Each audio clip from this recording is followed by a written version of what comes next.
What is going on, guys? Will Blending.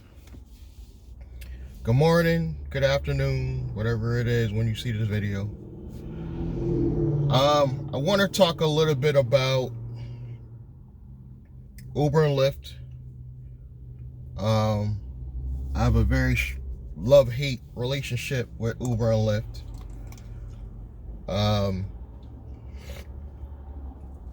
On this channel, I'm gonna be honest with y'all. You're gonna hear me talk a lot of shit about Uber and Lyft because although it helps people make money, it's a somewhat flawed business model. But I'm actually here to praise them, to go on my situation, how I got started doing Uber and Lyft. I was in a bad place in my life. I was on top of the world. I'll say between 2017 and 2018. I'm on top of the world, jumping for joy, happy, because I was finally able to leave retail. I had a little bit of business success, and I managed to liquidate my brother's 401k. All of it. It was like $60K and some change. I don't want to go too deep in what happened with him in his job. He had a very good job at Trader Joe's, and it's still up in the air whether he quit or got fired. And I don't want to go into details because that'll incriminate him, make him look real bad. He's already going to be pissed off enough that I'm even talking about it. So we managed to liquidate the 401k. He's not working, mind you. I just left retail,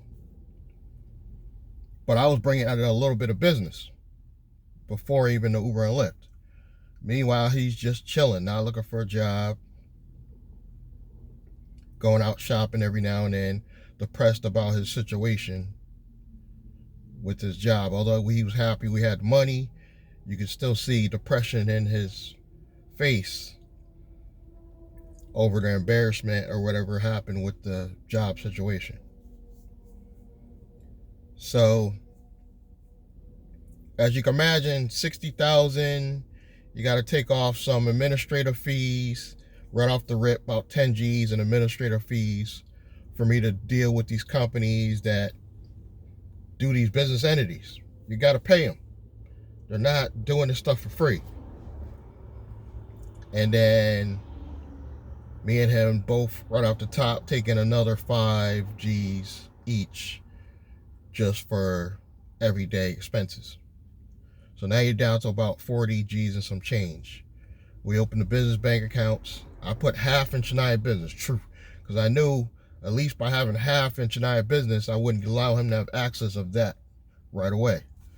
So I put the other half in a company called Real Wealth Entertainment. It was going to be my media company. So put that money in there. He just spent it like crazy. I'm not going to lie, I'm spending money on eating out a lot. Not so much clothing, but eating out a lot. Long Island iced teas with every dinner when I'm out. Buying weed. I did a lot of dumb shit. And I can't even put the blame 100% on my brother. It was partly me. But I'm just giving you a little bit of the background of what happened.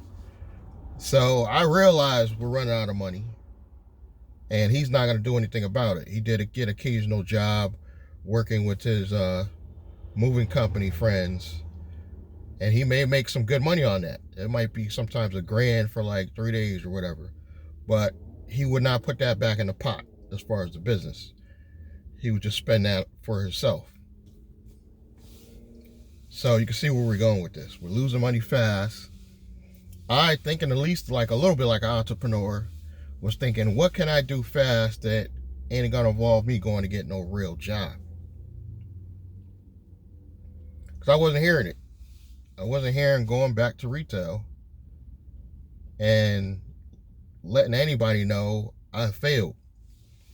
So I looked at Uber and Lyft as, okay, at least I'm technically still self-employed if I do Uber and Lyft, and I could put that money back. Fast forward, we're spending money faster than I can put it back in. So I realized that there's a dilemma, and meanwhile, all he cares about is getting even higher than I am on the weed, and then he lashes out at me like everything's my fault. So I realized this, and after listening to some other people say the same thing, we go our separate ways, because I realized I can't work with somebody that's always going to blame me for both of our demise. And no, this is not the first time I've screwed up an actual company working with somebody or partnership, but this would be the last. This would be the last, because I will no longer deal with a partner or a family member as far as a personal level thing. Like, you can't have a family member because sometimes they're too close, and you can't be sleeping with your partners if you're going to do this stuff.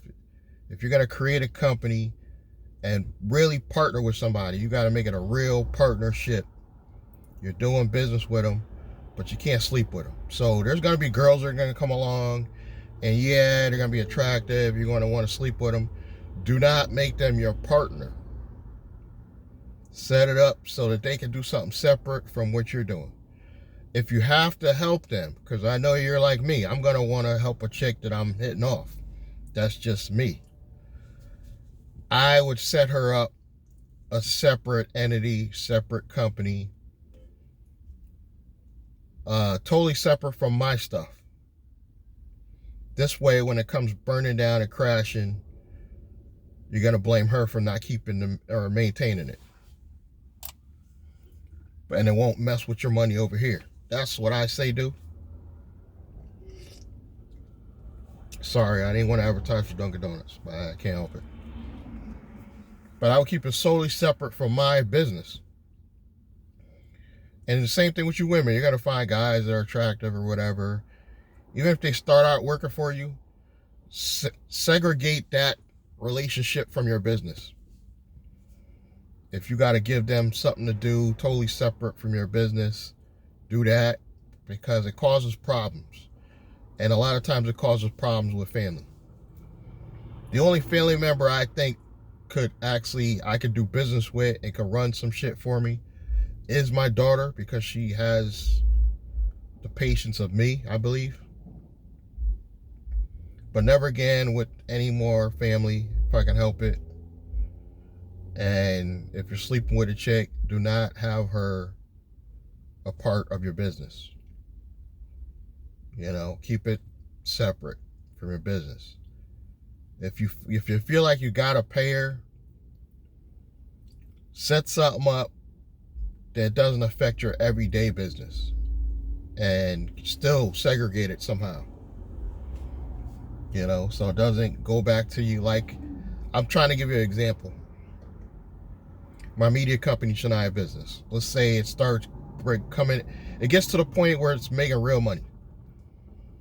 And for a minor YouTube channel media company, $5,000 a month. Let's just say it gets to the point where it's bringing me in $5,000 a month just for that. I see a chick I'm involved with. She wants to come into my business relationship. I would set up a totally different LLC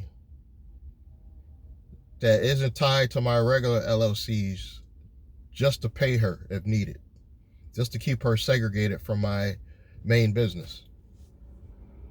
Even though my Shania Business is going to be owned by a holding company, and that keeps it separate, I still would not even want her being an employee of Chennai Business.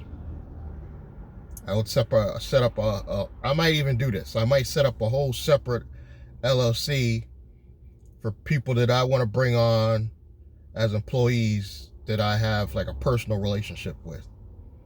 Have it totally segregated from my other businesses. So if something go down, they try to sue me or something like that, they're only going to get what's in that LLC. Because don't forget, they know you. So even though you have Chennai Business and it's owned by a holding company, if they get to know you too closely, they could tie your operating company to your holding company. You don't want those to be involved with any lawsuits if you can avoid it. Even though probably they will not be able to touch your holding company because of the way you got it set up in another state, but still, I would keep them employed by a whole separate LLC. I know you guys are thinking that's petty, but I might set up one ahead of time, a few $100s, and only hire people on a personal level that I'm real personable with under that LLC. So they try to sue me for any lost wages or any dumb shit, it doesn't get involved with my main business. This is how serious I am with this stuff. It's crazy, but this is exactly how serious I am with this stuff. But back to my original point with Uber and Lyft. Uber and Lyft have saved me because I started doing Uber first. Like right when I saw everything going down and my grandmother just died while all this is going on. I saw everything going down in flames, so I jumped on board Uber, started driving, getting familiar with it. Yeah, it was a disaster. My first time I had to go to Manhattan. I was scared, frantic, but I got through it. Later, some guy, I'm doing Uber rides around town in Waterbury, and some crazy guy all juiced up on caffeine just jumps in the car for a ride. He got a little short ride, I think to the mall area. I think he purposely does this. This was his technique. This is when Uber and Lyft was paying decent. And he just started giving me the pitch, and it was one of those ambassador reps for Lyft. And he was telling me how I could be one, all this good stuff, and signs me up for Lyft for the Hartford area. I guess he got more for specifically putting you in the Hartford area. So that's how I started with Lyft. I hated Lyft. Oh my God, I hated Lyft. But Lyft was paying even more money than Uber at the time. It possibly still is per ride. But so I'm doing both, and I made decent money. I only did my taxes for recently for 18 and 19. Only because of the stimulus, I did them both. Because I was afraid I was going to owe money. It turns out, and this is why you got to structure your business properly. If you have a real business doing transportation, Uber, Lyft, whatever, you can have a lot of write-offs. And as an independent contractor and as an LLC, and I'm not a CPA or anything, but if you set it up under your own LLC, you're going to get even more write-offs. Independent contractor doesn't make as many write-offs. But I did as an independent contractor, and I still got enough write-offs where it didn't owe any tax. But when I started going back over the math and realized structure under the LLC, I get even more write-offs. You see where I'm thinking? My transportation company is the whole focus behind this concept. And you can structure it. So like, I was going to do this with Trip, but Trip ended up falling apart and becoming an actual scam. But you could do this with regular Uber and Lyft. You could set it up under your own LLC, have all the funds go to your business account, pay yourself as a real employee. So now you're no longer an independent contractor. Had I had all this set up, it would have made all the stimulus money easier. But I didn't want to put it under the media company. I want a separate LLC for all this stuff. So I'm going to start under my holding company, or owned by my holding company, a transportation company with a generic name. You're not going to call it anything transportation. You know, whatever, blank services. You know, something really generic. You can even call it like something like Roadrunner. You know, I don't want to use Roadrunner because that's too common, but, you know, maybe Road Warrior or something like that. Road Warrior Services. And now you're going to get way more write-offs. You can write off your clothes as uniforms, the tire. You can write off everything, not just the mileage, if you structure this right. I'm not a CPA. Consult a CPA or accountant if you think I'm crazy or whatever. But, you know, this is just stuff I'm learning through my experience. Now you can have the mother load of write-offs. But I did well with being an independent contractor. I didn't owe any tax. I actually got $26 back on my federal, I believe. And it's just so many write-offs that, you know, just the mileage alone with Uber and Lyft. Because the beauty about Uber and Lyft, they have a yearly printout of all your deductions as far as mileage and everything that comes out. So it makes it a little bit easier for tax purposes. But you can have it under your LLC and still use that printout to help you with your business taxes. But now you can write off even more stuff than just the car if you do it under the LLC transportation company. So that's what I'm going to do. I'm going to set it up that way and start segregating my money. And now I can take advantage of building business credit, not only on the holding company, but now the transportation operating company could build credit as well. So now you're building credit on two companies at the same time. And I would at least like the bare minimum, get the transportation company up to, excuse me, get it up to about $5,000 a month. And you can start bringing in other drivers. You know, you can set it up, bring in other drivers, hook them up, and, you know, and have the money go to your business account and pay your drivers, and then you cover the cost of the vehicles and all that happy stuff.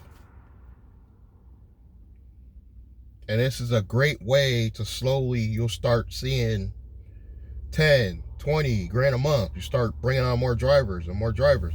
It's kind of hard now in this pandemic, and I admit that. But you could still set it up, and I could just be the first driver on my own transportation company. And then as this pandemic stuff go down, you can start diversifying. Have one driver doing food, another driver doing Instacart, another driver just doing Uber Lyft under your umbrella.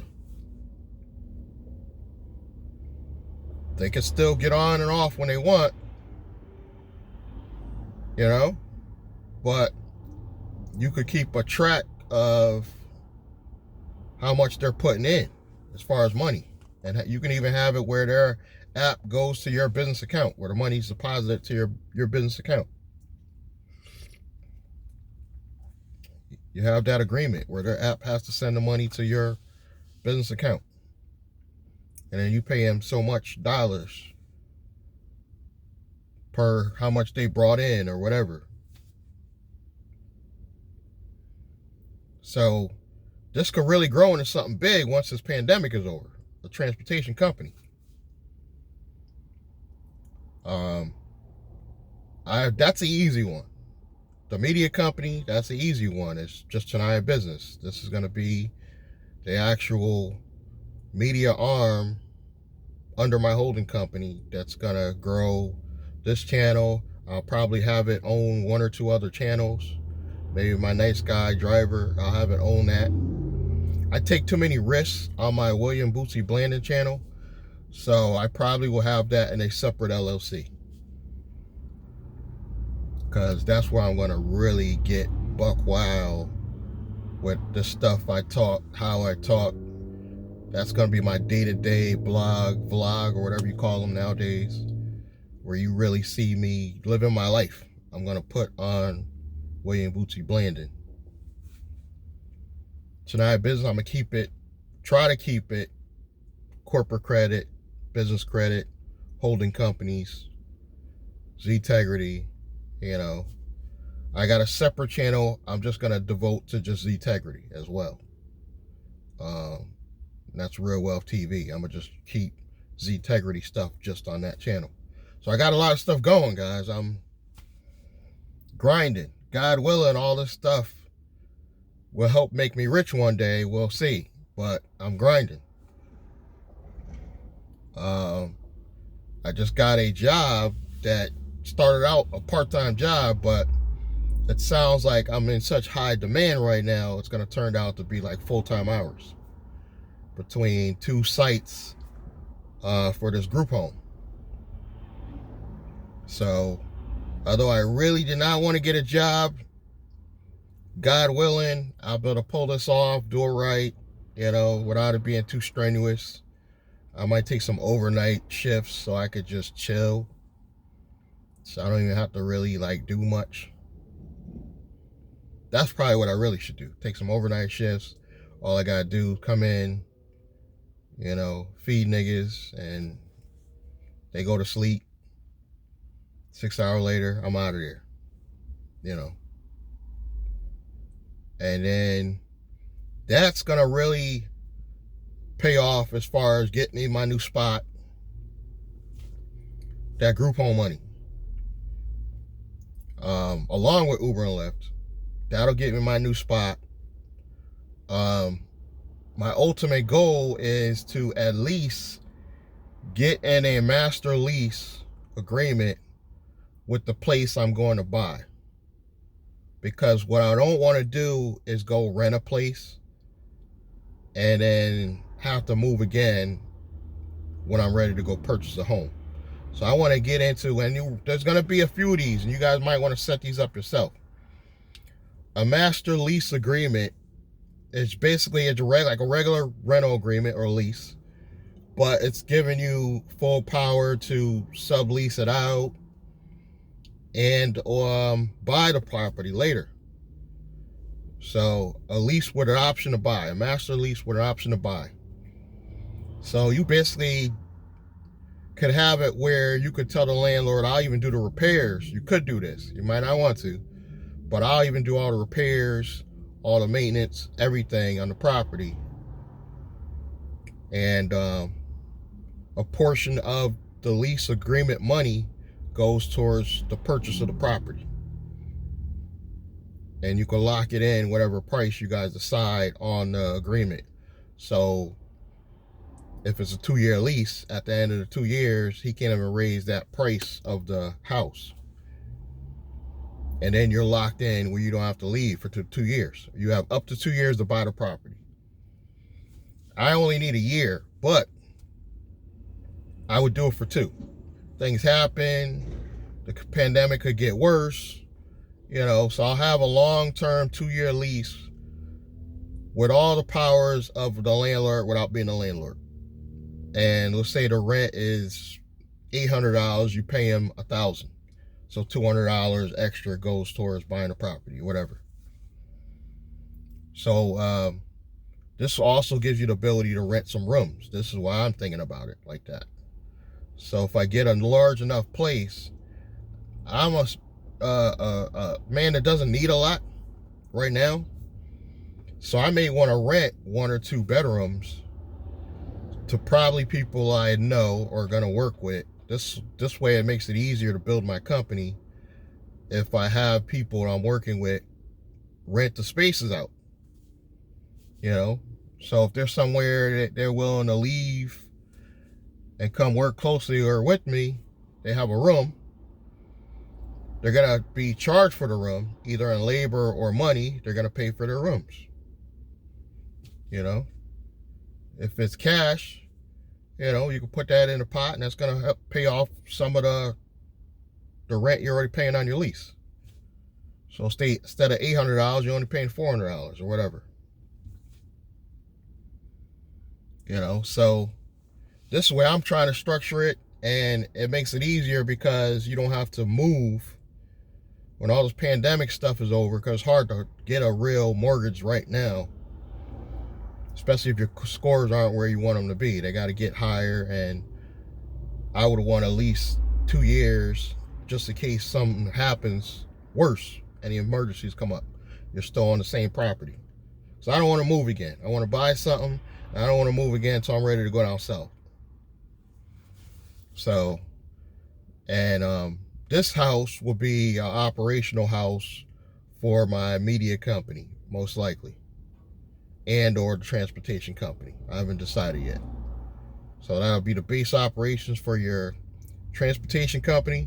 Probably transportation company if you have a big parking area or a big garage, you want your cars to go there. So if you have a 2-car garage or even just a big parking space where you can put 2 or 3 cars, it'll probably be the transportation company base of operations. Because the good thing about an online company like a media company, you can have the address anywhere. It doesn't really matter. And I can still have one room dedicated to the media company. But the whole house technically is under the transportation company. Now you can write off more stuff. Basically, the whole house is written off because the house will be under one of my companies. So the whole house is basically written off. Probably a separate LLC actually owning the property once I do close.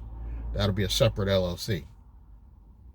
But for the meantime, paying that lease agreement, I may have that future LLC paying that lease agreement that's going to buy the house in the future. And then paying rent from the transportation company to that company as if it's paying rent. And it's the proper way of structuring all this stuff so you don't get any legal trouble. And you're going to write checks to show where the money's going. And keep in mind, nobody's going to know I own these companies because they're all owned under my very shielded holding company that you don't know I even own. So I think it's going to work out great. I'm looking for the right partners. Each operating company, I would like an individual partner that I could bring in. Well, I'll hire them as an employee first, but bring them in as a 50-50 partner later. So for the transportation company, I bring in the right person, make him a partner. He runs that. Media company, very important. Bring in the right person. They run it. You know, the day-to-day stuff, I'll probably be with them on the media company. And then you make them a 50-50 partner. You know, they're really going to grind if you give them 50%. That's why I'm being generous. I don't want employees. I want partners. Because I feel as if partners are going to work harder for you. You know, that's just my opinion. And there's some other stuff I got down the line. I'm thinking about doing a laundromat, and, you know, I'll just buy a laundromat, keep it under a separate LLC in case I want to sell it. A partner might want to go 50-50 on that. So as I'm building these operating companies, I'm going to try to get partners in place that could run them. And be like, look, I'll give you 50% of this business. But you're going to have to run the day-to-day operations. And they will technically not even be partners with me personally. They'll be partners with my holding company. See what I'm saying? So if all else fails, one of the partners get in trouble, I'm shielded from any damages. Not only am I shielded, but my other operating companies are shielded because they're separate from that. You know, and if I might sell off one here and there, that money will flow up to the holding company. That's the ultimate goal, is to sell have at least 3 or 4 operating companies set up where you could sell one. Or your partner might come to you and be like, yeah, what do I got to pay in to get 100% of the company? And you can sit down and figure it out and do an agreement with them, you know. Let's say it's a laundromat and it's, you know, making, I don't know what laundromats make nowadays, $50,000 a year. And he want to buy you out. Tell him, look, you know, go to the bank, give me half of the 50 or whatever price you want to come up with. Give me 25,000 and I'll give you 100% of the company, whatever. And you walk away.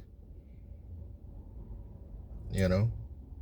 Or you may be like, look, a company is making that, is worth 100,000. You say, give me 50.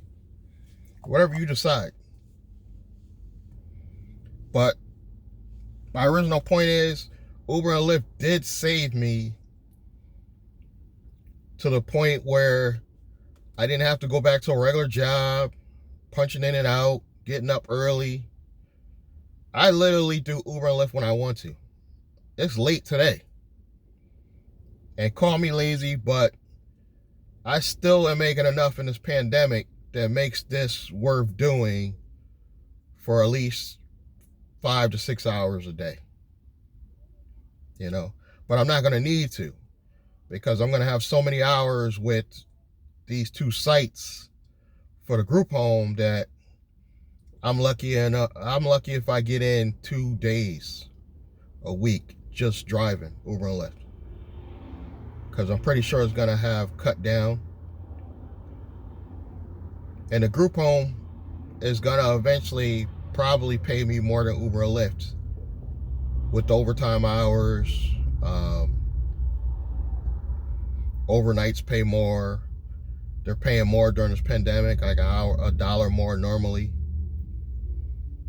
So even if I don't get in but 1 day a week just doing Uber and Lyft, that's an extra $80 to $100 for that week. That's still money that you can put towards your holding company while you're working. You know, because I'll probably just use my job money towards my day-to-day bills. So whatever you make extra with your Uber or Lyft, you can put towards your holding company. Have it go straight in. So what I probably would do is just stop downloading the Uber and Lyft money daily and just direct deposit it to the holding company.